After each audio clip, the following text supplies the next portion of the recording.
देखिए, मैं आनंद कुमार, सफलता एजुकेशन, सासाराम। आज आप लोगों के बीच एक छोटा सा जानकारी देने जा रहा हूं जो हमारे क्लास में पढ़ाए जा चुके हैं। लेकिन वीडियो बनाने का मकसद मेरा ये है कि इस वीडियो के माध्यम से वो तमाम लड़के जो आज भी पढ़ना चाह रहे हैं लेकिन समझ नहीं पा रहे हैं, याद नहीं कर पा रहे हैं या क्वेश्चन को पकड़ नहीं पा रहे हैं, उनके लिए ये मील का पत्थर साबित हो सकता है। आते हैं अपनी वीडियो को लेकर। देखिए, कुषाण वंश के बारे में जो आज हम बताने जा रहे हैं वो अद्भुत ही नहीं महत्वपूर्ण भी है। जैसा कि बहुत सारे बोर्ड पर शब्द लिखे हुए हैं, इन शब्दों को अगर कॉपी में लिखवा दिया जाए तो 2-4-10 पन्ने बन जाएंगे और आपको लगेगा कि 2-4 महीना में भी याद करने में मुश्किल हो जाएगी। लेकिन मेमोरी को बेहतरीन बनाने के लिए एकाग्र होना जरूरी है, कॉन्सेंट्रेट की जरूरत है। आते हैं कुषाण वंश के प्रतापी शासक कनिष्क के बारे में और कुछ जानकारियां कुषाण वंश के बारे में। पहले तो कुषाण वंश किस वंश को हराकर बना था? तो ये तो आ गया शक वंश को हराकर। शकों पर विजय पाने के पश्चात कुषाण वंश के स्थापना की गई। इसके संस्थापक कौन थे? कुजुल कंड पिसस। कुजुल कंड पिसस के उत्तराधिकारी कौन बने? कनिष्क। और अब यहां से कनिष्क के बारे में बहुत कुछ देंगे, लेकिन कुषाणों की देन क्या क्या थी? तो विश्व में पहली बार जूते का प्रचलन कुषाण वंश का देन था। शुद्ध सोने का सिक्का जारी करने वाला वंश कुषाण वंश था। और मूर्ति कला में मथुरा कला और गंधार कला दोनों का प्रचलन था। क्योंकि मंदिर कला में 3 कला थी, जो नागर शैली, बेसर शैली और द्रविड़ शैली थी।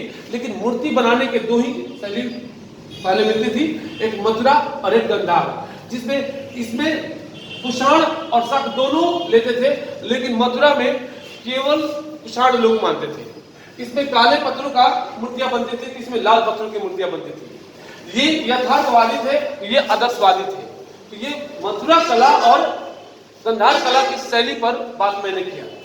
गंधार कला देन थी जो ना मूर्ति बनाने का कुषाण का। तो अब आते हैं कनिष्क के बारे में। कनिष्क ने अपने राज्यारोहण के उपलक्ष्य में शक संवत की शुरुआत की।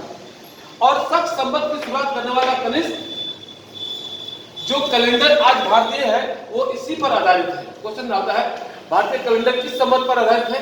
तो शक संवत पर। लेकिन किस पद्धति पर आधारित है? तो ग्रेगोरियन पद्धति। दोनों क्वेश्चन इंपॉर्टेंट है। कनिष्क को उपनाम दिए गए, जिसमें देवपुत्र कहा गया और द्वितीय अशोक कहा गया, क्योंकि अशोक की भांति ये बौद्ध धर्म का विस्तार करने वाला शासक बना। और इसके काल में चौथी बौद्ध संगति हुई, तो अशोक के काल में द्वितीय बौद्ध संगति हुई। लेकिन चौथी बौद्ध संगति के अध्यक्ष जो थे वसुमित्र और अश्वघोष थे। अश्वघोष के द्वारा लिखी गई पुस्तक थी सौंदरानंद और बुद्ध चरित्र, जो बहुत इंपॉर्टेंट है। और चौथी बौद्ध संगति में ही बौद्ध धर्म 2 भागों में बंट गया था, जिसमें हीनयान और महायान। क्वेश्चन डालता है अशोक किस धर्म को मानता था? तो बौद्ध धर्म को। बौद्ध धर्म के किस शाखा को वो ज्यादा आश्रय दिया था? तो महायान से वो जुड़ा हुआ था। क्वेश्चन ये भी डालता है कि कनिष्क किस बौद्ध धर्म की शाखा से जुड़ा था? तो महायान शाखा से। अब आते हैं यही से कि कनिष्क के या कुषाण के काल से प्रथम सदी की प्रारंभ हुई थी। और कुषाण काल के जो भी राजा थे उनको महाराजा धीराज कहा गया। लेकिन मौर्य काल में अशोक को महाधीराज कहा गया, यानी ये उपाधि दिया गया था। अब समझिएगा, ये महाराजा धीराज और ये महाधीराज दोनों में थोड़ा सा अंतर आता है। गौर कीजिएगा तो समझ में आएगा। कुषाण काल के राजा को महाराजा धीराज कहा गया, लेकिन मौर्य काल में अशोक को महाधीराज की उपाधि दी गई थी। अब यही चाहते हैं कि कनिष्क के दरबार में बहुत सारे विद्वान रहते थे। इन विद्वानों पर एक बार चर्चा कर लेते हैं जो अति महत्वपूर्ण है, जिसमें विद्वान में मिले नागार्जुन। नागार्जुन को कहा जाता है भारत का आइंस्टीन। क्वेश्चन डालता है भारत का आइंस्टीन कौन थे? नागार्जुन। और इनको शून्यवाद के जनक भी कहा गया। उसी तरह से आयुर्वेद के जनक कौन थे? चरक। और इन्होंने प्रसिद्ध पुस्तक लिखी थी चरक संहिता। उसके बाद एक विद्वान थे पार्श्व, दूसरा थे, तीसरा थे हाल। और हाल में एक पुस्तक लिखी थी गाथा सप्तशती, जो संस्कृत में रचना की गई महत्वपूर्ण पुस्तक थी। गाथा सप्तशती के लेखक कौन थे? हाल। फिर आते हैं वसुमित्र, जो चौथे बौद्ध संगति के अध्यक्ष बनाए गए थे। उसके बाद वात्स्यायन, वात्स्यायन की महत्वपूर्ण पुस्तक थी कामसूत्र। उसके बाद भास, भास भी बहुत बड़े विद्वान थे और इनके द्वारा लिखी गई पुस्तक थी स्वप्नवासव दत्ता, स्वप्नवासव दत्ता भास के द्वारा लिखी गई पुस्तक थी। शूद्रक, जो क्वेश्चन एग्जाम में पूछा हुआ है, कई एक बार पूछता है, शूद्रक ने प्रसिद्ध पुस्तक मृच्छकटकम की रचना की।